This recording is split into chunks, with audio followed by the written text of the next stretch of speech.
박윤규 씨 어디 계신가? 박윤규 씨. 저 뒤에 계시네. 목소리 들려요? 예. 왜 이렇게 이름을 부르느냐 하면은 저하고 동갑이거든요. 저하고 동갑인데 신앙생활 잘해 주셔서 참 감사해요.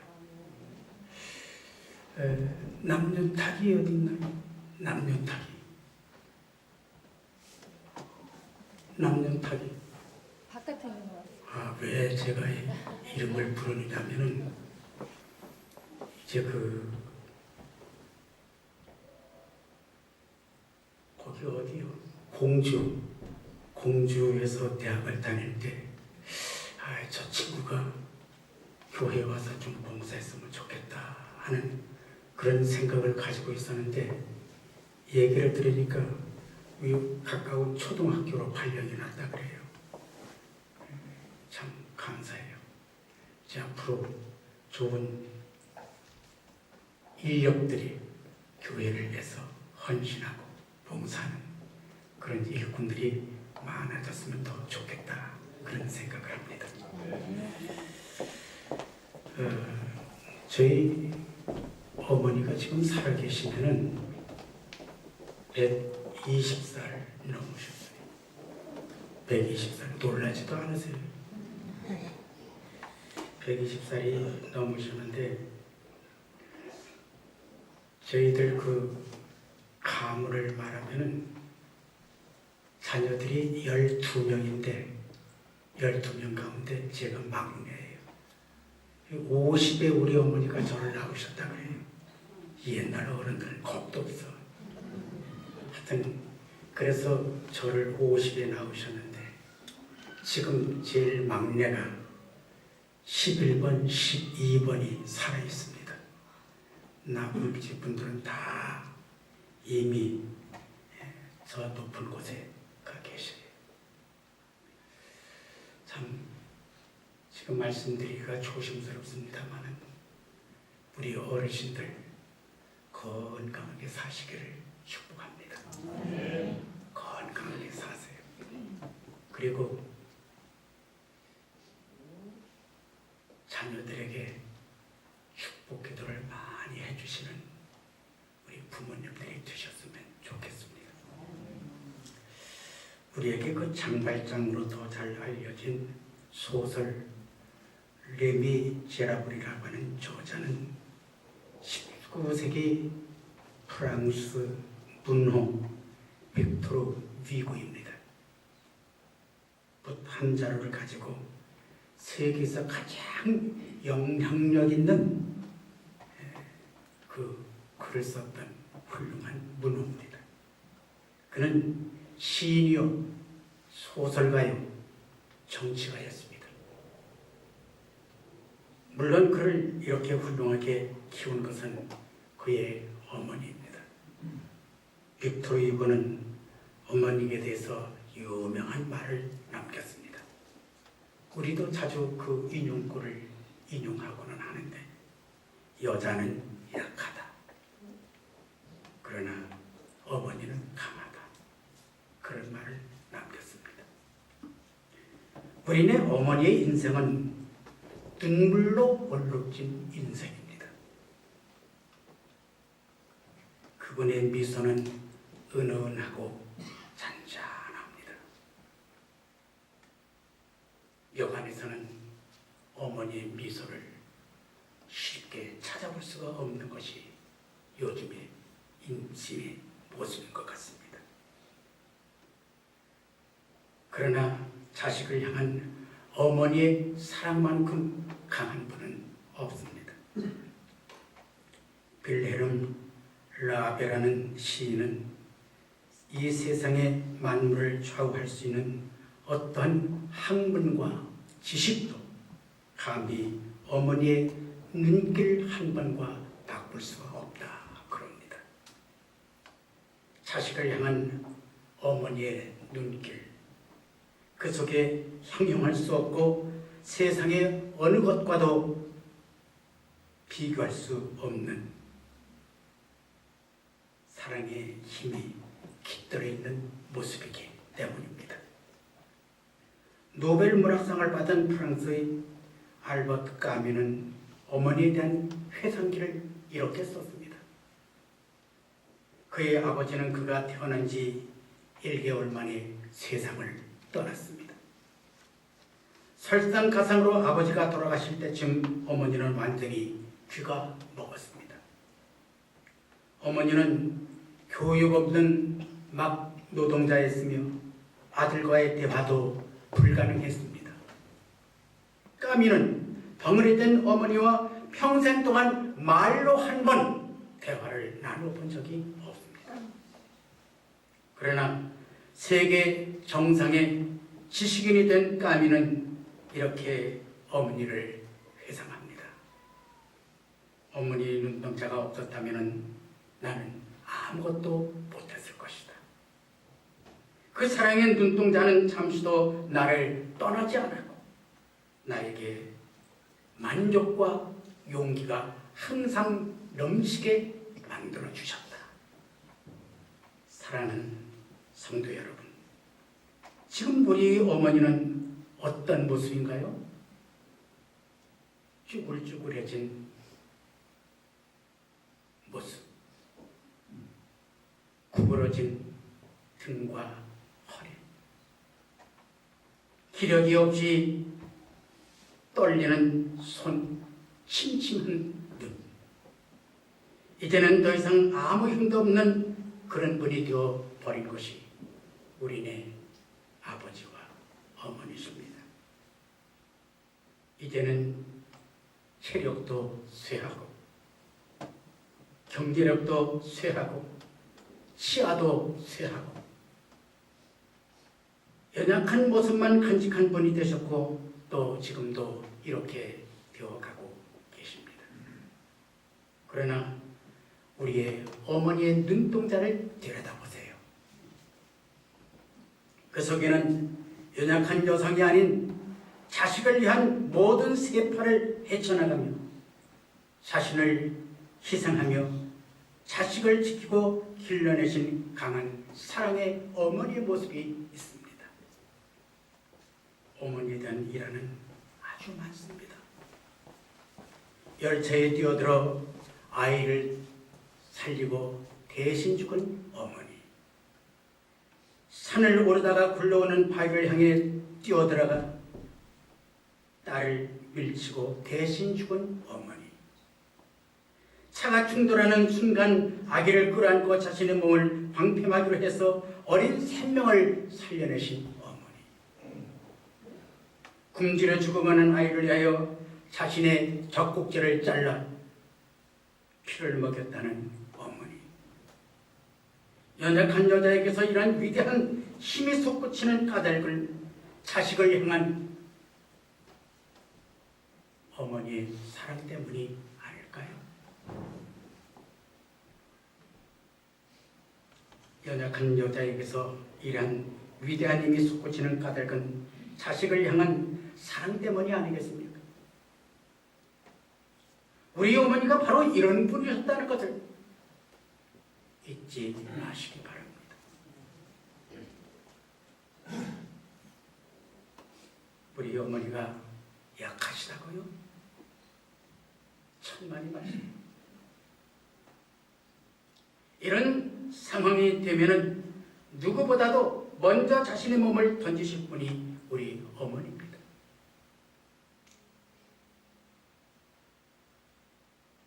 언젠가 이 교회에서 신고할 때 병원을 신방한 적이 있습니다. 그분이 저에게 그런 얘기를 해요. 고생하는 아들을 생각하면 눈물이 아득하니 발걸음이 떨어지지 않아요. 목사님, 어떻게 하면 좋아요? 마음뿐이에요. 그 얘기를 하신 후에 눈물을 흘리는 그 어머니의 모습, 지금도 눈앞이 선선합니다.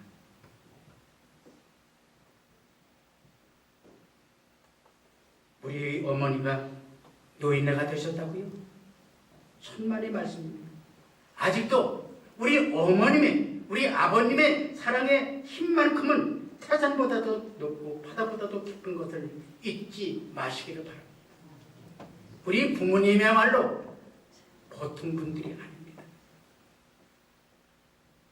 오늘 성경은 우리에게 이렇게 말합니다. 네 아버지와 어머니를 공경하라. 5계명에서는 네 부모를 공경하라 그랬습니다. 그런데 이 공경의 의미는 무게를 인정한다 그런 뜻입니다.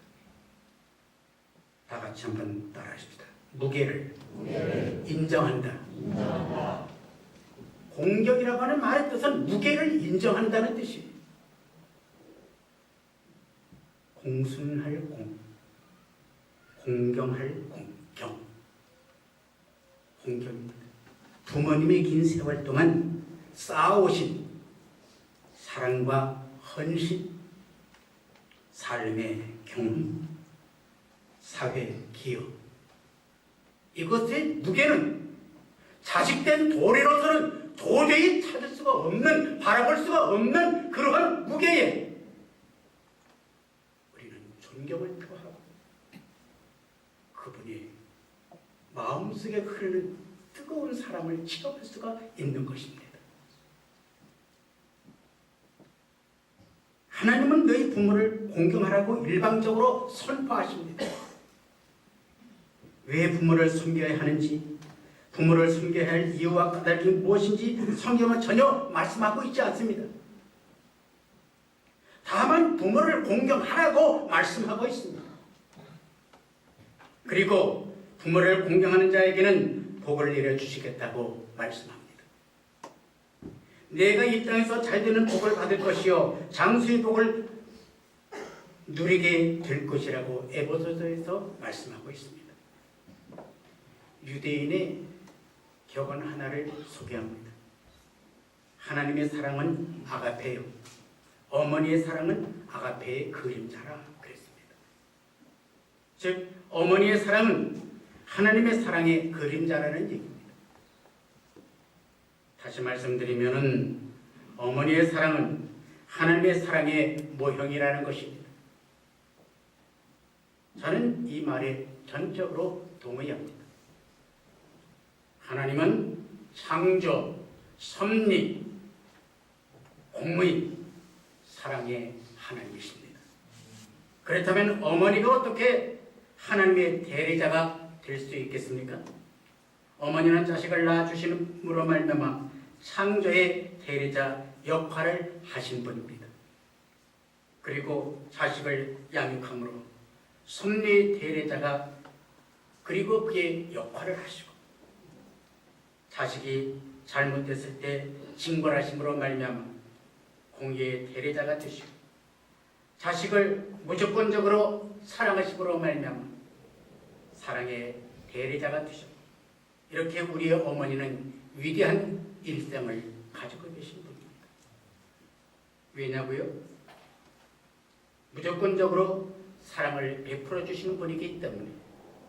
사도 바울이 왜 위대한 바울입니까? 사랑으로 복음을 전한 그러한 사랑의 복음의 전파자이기 때문에 그렇습니다. 우리 어머니도 자식을 향한 사랑 하나로 일생을 살아오신 분입니다. 그러니 우리 가슴속에 우리 어머니는 가장 위대하신 분입니다. 하는 마음이 항상 우리들의 가슴속에 늘 요동치는 모습처럼 살아갈 수 있기를 축복합니다. 오늘 저는 성경 본문을 두 군데를 목담을 통해서 읽어드렸습니다. 그중 하나는 고난받는 종의 모습을 그리고 있습니다. 이 말씀은 고난받는 종의 모습 그 자체죠. 그리스도께서 십자가의 고통을 받으심으로 인류의 죄를 감당하시고 구원을 이루시는 내용입니다. 그럼에도 불구하고 제가 이 말씀을 본문으로 택한 것은 우리 어머니들의 사랑이 그리스도의 사랑과 많이 닮았기 때문이라고 하는 사실입니다. 저대로 우리 부모님은 자식의 허물을 담당하신 분입니다. 우리 다 같이 한번 따라합시다. 우리의 어머니는, 우리 어머니는 우리의 부모님은 우리의 부모님을 자식의 허물을 자식의 허물을 담당하신 분입니다. 담당하신 분입니다. 이사야 본문 53장 5절에 보니까 그가 찔림은 우리의 허물을 인하며 그가 상함은 우리의 죄악을 인함이라. 그가 징계를 받음으로 우리가 평화를 누리고 그가 채찍에 맞음으로 우리가 나음을 입었도다. 이렇게 말씀합니다. 이것은 예수 그리스도께서 인류를 구원하시고 생명을 주시기 위하여 몸소 십자가의 고난을 받으신다는 그런 말씀입니다.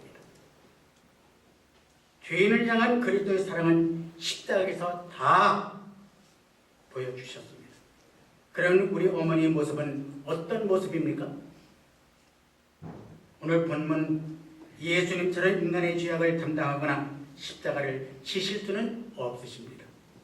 그러나 자식의 허물과 잘못을 부모님이 뒤집어 쓰시는 이러한 모습을 한번 생각해 보시기를 바랍니다. 제가 어느 교회에서 심할 때 얘기입니다. 잘 아는 그 집사님의 자녀가 남의 물건에 손을 댔어요. 그런데 그 조그마한 일로 시작한 것이 나중에 큰 일을 벌리는 그런 자녀가 되었습니다.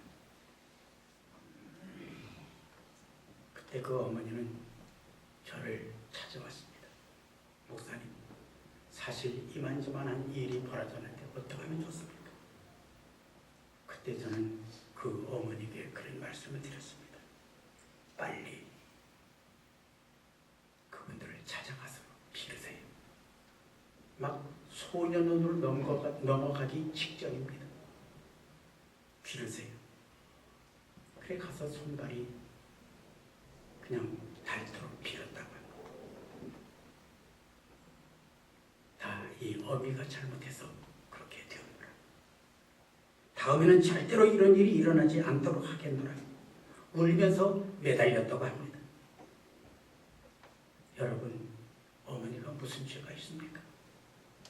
그런데 아들의 죄를 자기의 주인 양 울면서 매달렸다는 것이죠.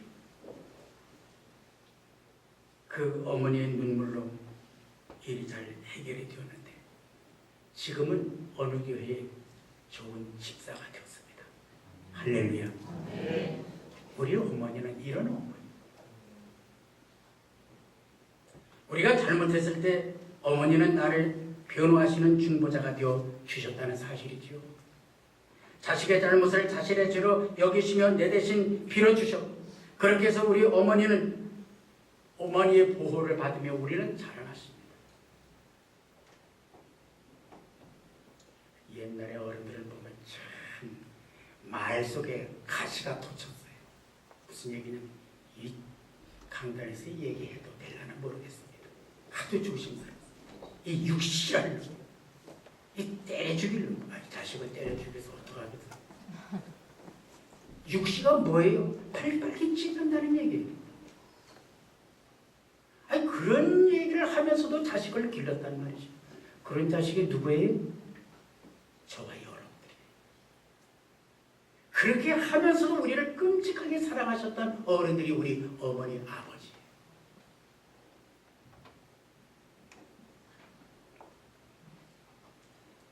여러분, 어머니는 자식을 향해서 평생을 희생하셨고 목숨을 아까워하지 않으셨습니다. 우리 어머니가 왜 등이 굽으셨습니까?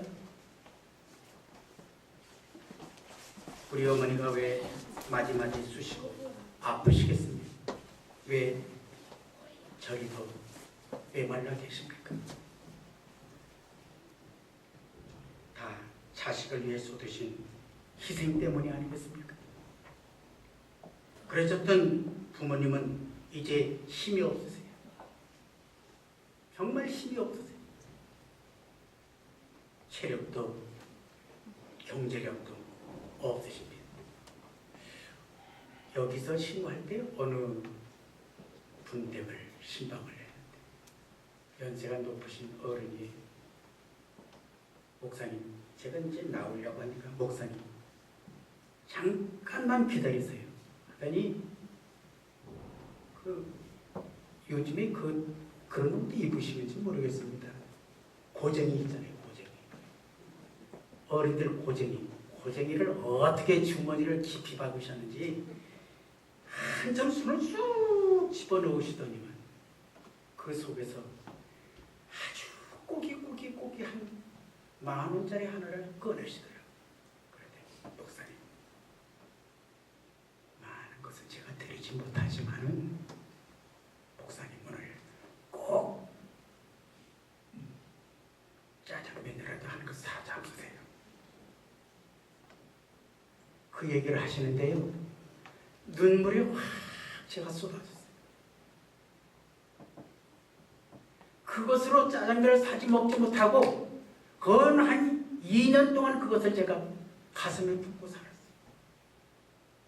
얼마나 그게 고맙고 감사하지. 또 지나다가 보니까 어느 권사님이 사모님 부르네 보면 목사님 소리는 안 하더라고요. 목사님 소리는 안 하고 사모님 가보면 뭐 나물 요만큼 뭐 요만큼 어른들이 무슨 기력이 있으셔서 그걸 준비하셨을까 생각하니까 어떤 때는 그것을 먹지를 못하고 냉장고에 넣다가 그것을 보면서 그분을 위해서 기도했던 그럴 때가 있습니다. 우리 어머님들 잘 공경해 드리세요. 할렐루야. 할렐루야. 우리 어머님들, 이런 어머님들 사랑이 많으신 어머니. 두 번째는 우리 부모님은 자식에게 살과 뼈를 주신 어른들입니다. 다 같이 한번 따라합시다. 우리 부모님은 자식들에게 살과 뼈를 주셨습니다. 아멘. 한번 만져보세요. 내 손과 팔다리 한번 만져보세요. 이게 보통 것이 아니에요.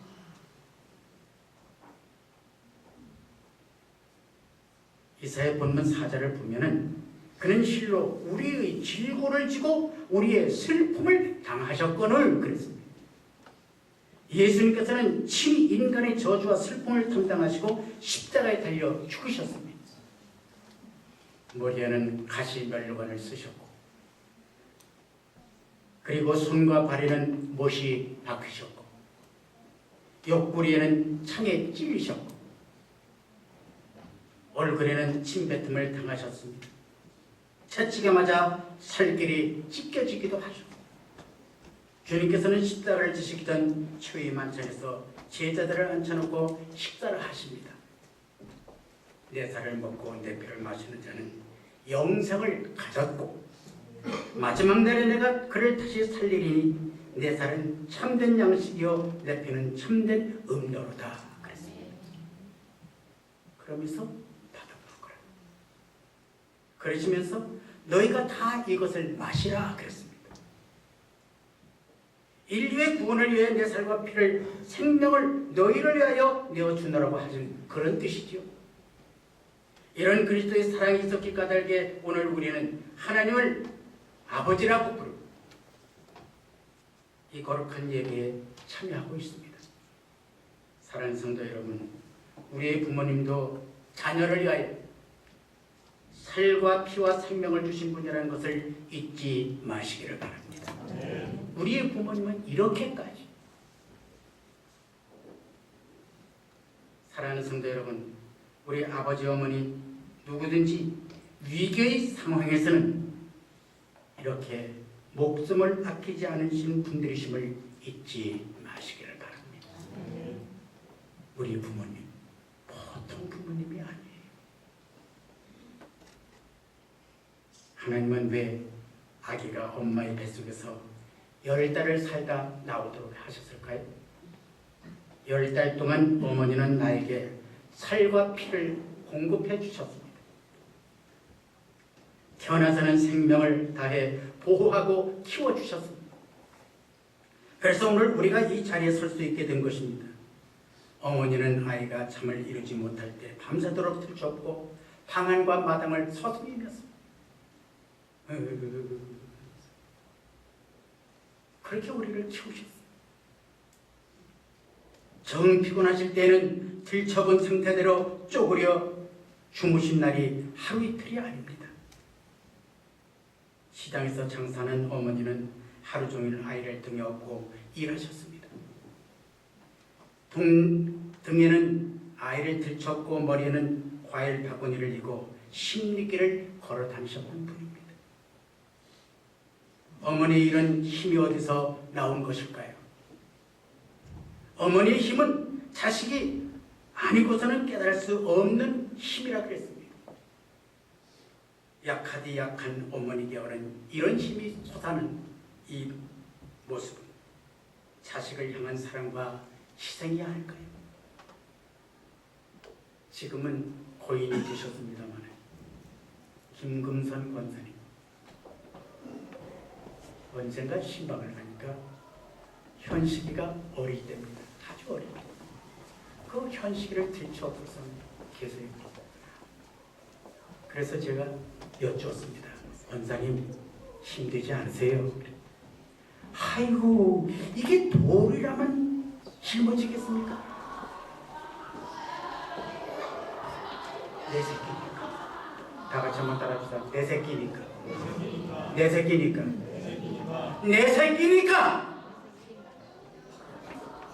그 돌덩이는 아니지만 무거운 그 자식을 손줄을 등에 업고 이렇게 키우셨어요.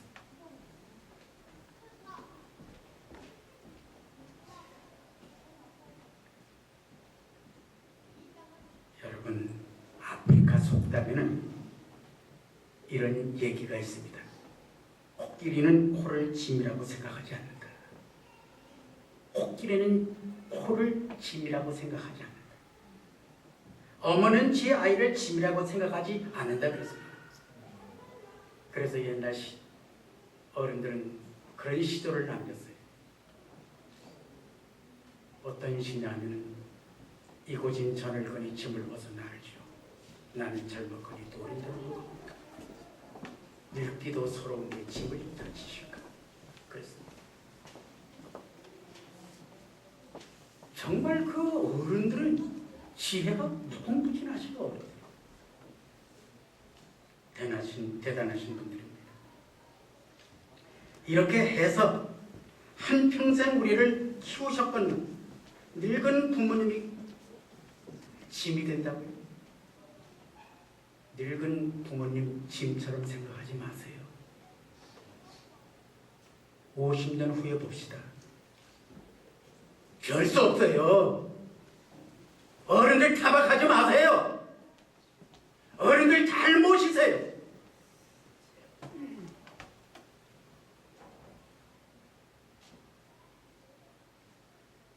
어머니에게 가래가 나온다고요? 어머니 눈에 눈곱이 끼인다고요? 그래서 싫다고? 그래서 부모님 생활비는 안 드리고 그 돈으로 사고 싶은 거 다 사고 저희들끼리 젊은이들끼리 영화 구경은 다니면서 쇼핑은 다니면서 에이 그러면 안 돼요. 어른들 잘 알아놓으셔야 돼요. 현대판 고래장을 시키는 젊은이들이 많아요. 어떤 사람은 병든 부모를 요양원이나 기도원에 데려다 놓고 돈만 붙여주고 한 번도 찾아오질 않는데 안 됩니다. 다 같이 한번 따라합시다. 안 됩니다. 안 됩니다. 안 됩니다. 안 됩니다. 이래서는 안 돼요. 그래서는 안 됩니다. 사회가 아무리 잘못되어 가도 예수 믿는 사람만은 그래서는 안 돼요.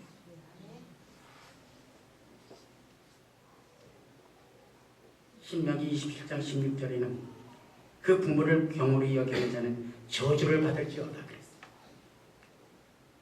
하나님께서는 부모를 경홀히 여기는 자에게 저주를 선포하십니다. 살과 피와 생명을 다해서 양육하신 부모를 업신 여기는 자를 약한 자로 심판하시겠다. 악한 자로 심판하시겠다. 그런 얘기예요. 오늘 우리에게 주시는 말씀은 아주 간단합니다. 부모를 공경하라. 다 같이 한번 따라합시다. 부모를 공경하라. 부모를 공경하라. 부모를 공경하는 자에게 복을 주시겠다. 옆에 계신 분들에게 손을 꼭 잡으십시다. 옆에 계신 분과 한번 손을 꼭 잡아주세요. 손이 없는 분은 안 잡으셔도 손이 있는 분은 이렇게 한번 해보실까요? 나는 당신의 부모를 사랑합니다. 다시 한번 해주시다. 마음에서 우러나오는 소리. 나는 당신의 부모를 사랑합니다. 아멘. 부모를 사랑해.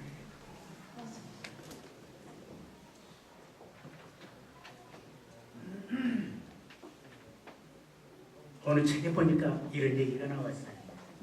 창털이라고 하는 사람이 한문을 만들 때 그 어미모자를 만들었는데 어미모자의 그 모, 어미모자의 그 네모난 그 안에 이렇게 가로지르고 점을 2개 찍어놨는데 이것은 어머니의 젖을 상징한대요.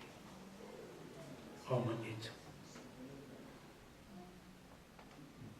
저는 사실 우리 어머니의 젖을 만져보지도 못했어요.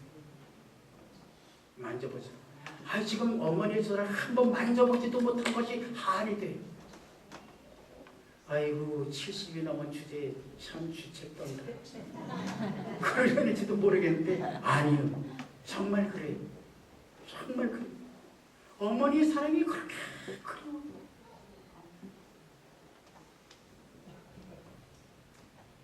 어머니의 젖은 양식이요, 사랑이요, 희생입니다. 오늘 어버이 주일을 맞으면서 우리에게 살과 피와 생명을 다 바쳐 양육하신 부모님의 은혜를 잊지 마시기를 바랍니다. 오늘 어머니의 눈동자를 한번 보십시다. 희미하지만 그 속에는 초롱초롱한 우리 자식을 향한 애틋한 사랑.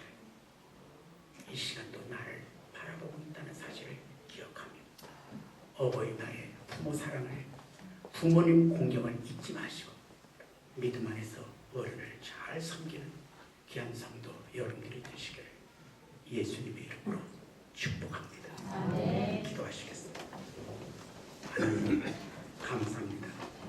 귀한 시간 우리에게 주셔서 말씀 듣게 하셨사오니 이 말씀 속에 그리스도의 사랑과 은혜가 충만하게 하시옵소서. 우리 부모님을 잘 섬길 수 있는 힘과 능력을 주옵소서.